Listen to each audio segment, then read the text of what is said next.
কিছু গাছ নিয়ে কেমন যেন একটা রহস্য ঘিরে থাকে সব সময়। নাম শুনলেই কেমন ভুতুড়ে অনুভূতি হয়।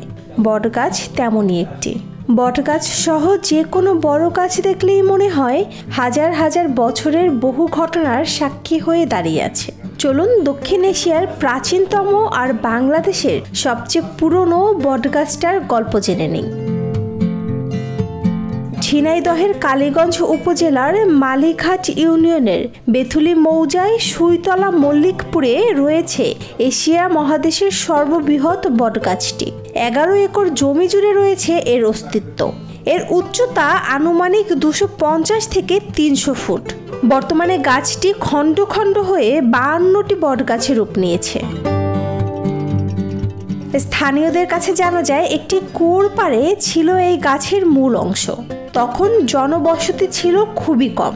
রাস্তার পাশে এই গাছ ছিল ডালপালা পাতায় পরিপূর্ণ। গাছের নিচে পড়তো না রোদ বা বৃষ্টি। মাঘ মাসের শীতের রাতেও গাছের তলায় গরম থাকতো। গরমকালে গাছের নিচে ঠান্ডা লাগতো। পথে যেতে যেতে পথিকরা গাছের তলায় শুয়ে বসে বিশ্রাম নিত। গাছটির দেখভালের দায়িত্বে থাকা একমাত্র ব্যক্তি হচ্ছেন আব্দুল খালেক। তিনি 25 বছর ধরে বাগান দেখাশোনা করেন। সম্মানী হিসেবে পান মাত্র 1400 টাকা। আমি এখানে দীর্ঘ 25 বছর এখানে আছি। এখানে পরিচর্যার কাজ আমি করি। আমার কোনো স্যালারি নাই। 1400 টাকা দেয়, সেভাবে আমি দেখভাল করি। এখানে 2 বার বেতন করা হিসেবে ডেকে নিয়ে আমাকে বেতন থেকে পেকে দেয়। এখানে প্রজেক্ট করে, সেই প্রজেক্ট হিসেবে এখানে আমি থাকি।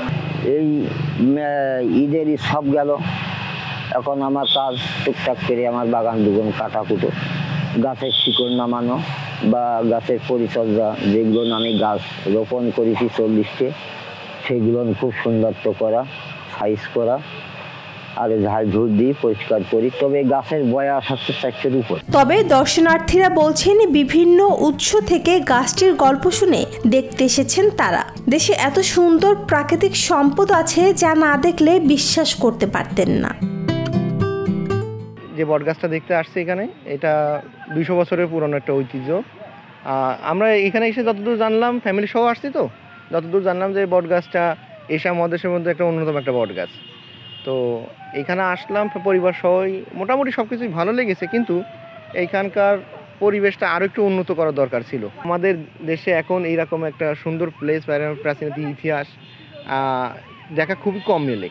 যেহেতু আমিও অনেক জায়গায় ঘুরি ফিরি, ঘোরাঘুরির মাধ্যমেই এই চলাফেরা জীবনে মোটামুটি সব কিছু অবস্থাপাতি চারিদিক মিলে পরিবেশটা সুন্দর অনেক।